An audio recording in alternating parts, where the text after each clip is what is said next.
വയനാടിൻ്റെ കബനി നദി പിറക്കുന്നത് ഇവിടെ നിന്നാണ്.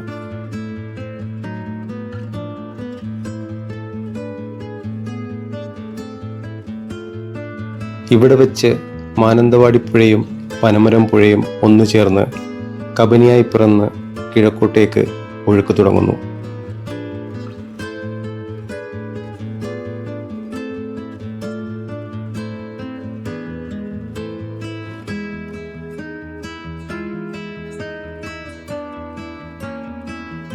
ഈ രണ്ട് നദികളും കൂടിച്ചേരുന്ന ഇടം കൂടൽക്കടവായി മാറി.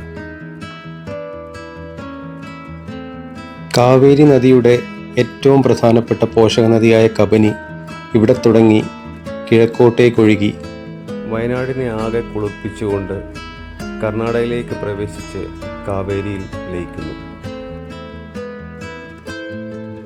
കബനി ഒഴുകിത്തുടങ്ങുന്ന കൂടൽക്കടവിൻ്റെ ഒരു വശം കുറുവാദ്വീപും മറുവശം കൂടൽക്കടവ് ഗ്രാമവുമാണ്. കൂടൽക്കടവിലെ ചെക്ക് ഡാം വലവീശി മീൻ പിടിക്കുന്നവരുടെ ഒരു പ്രധാന കേന്ദ്രമാണ്. ഏത് സമയത്ത് നമുക്ക് അവിടെ പോയി കഴിഞ്ഞാലും ഒരുപാട് വല വീശുന്ന ആൾക്കാരെ നമുക്ക് കാണുവാൻ വേണ്ടി പറ്റും.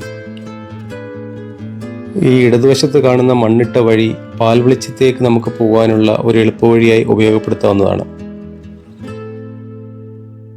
കുറുവാദ്വീപിൻ്റെ അടുത്ത് കിടക്കുന്ന ഈ മനോഹരമായ സ്ഥലം നമ്മുടെ നാട്ടിലായിപ്പോയത് കൊണ്ട് മാത്രം ആരാലും അറിയപ്പെടാതെ ഇങ്ങനെ വെറുതെ കിടക്കുന്നു. വയനാടിൻ്റെ ടൂറിസം ഭൂപടത്തിൽ അടയാളപ്പെടുത്തേണ്ടുന്ന ഏറ്റവും മനോഹരമായ ഒരു സ്ഥലം കൂടിയാണ് ഇതെന്നുള്ള കാര്യം നമ്മുടെ സർക്കാർ സംവിധാനങ്ങൾ പോലും മറന്നുപോയിരിക്കുന്നു. മാനന്തവാടിയിൽ നിന്നും പുൽപ്പള്ളിക്ക് പോകുന്ന വഴിയും സുൽത്താൻ ബത്തേരിൽ നിന്ന് പുൽപ്പള്ളി വഴി മാനന്തവാടിക്ക് പോകുന്ന വഴിക്കും നമുക്ക് ഇവിടേക്ക് എത്തിച്ചേരാവുന്നതാണ്. കുറുവാദ്വീപിൻ്റെ തൊട്ടടുത്ത് കിടക്കുന്ന ഒരു സ്ഥലമായതുകൊണ്ട് കുറുവാദ്വീപിലേക്ക് വരുന്ന സഞ്ചാരികൾക്കൊക്കെ എളുപ്പത്തിൽ കണ്ടുപിടിക്കാവുന്ന ഒരു സ്ഥലം കൂടിയാണ് കൂടൽക്കടവ്.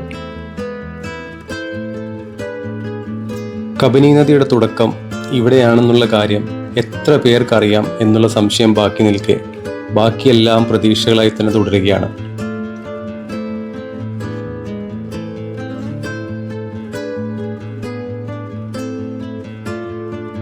ഈ വീഡിയോ എത്ര ആൾക്കാർ കാണുമെന്നോ എത്ര ആളിലേക്ക് എത്തുമെന്നോ ഒന്നും എനിക്കറിയില്ല. എങ്കിലും ഈ സ്ഥലം കാണാത്ത ഒരാളെങ്കിലും ഈ വീഡിയോ കണ്ടിട്ട് ഇവിടെ വരികയാണെങ്കിൽ അതുതന്നെയാണ് ഏറ്റവും വലിയ സന്തോഷം. വീണ്ടും വേറെ വീഡിയോയിൽ കാണാം. See you.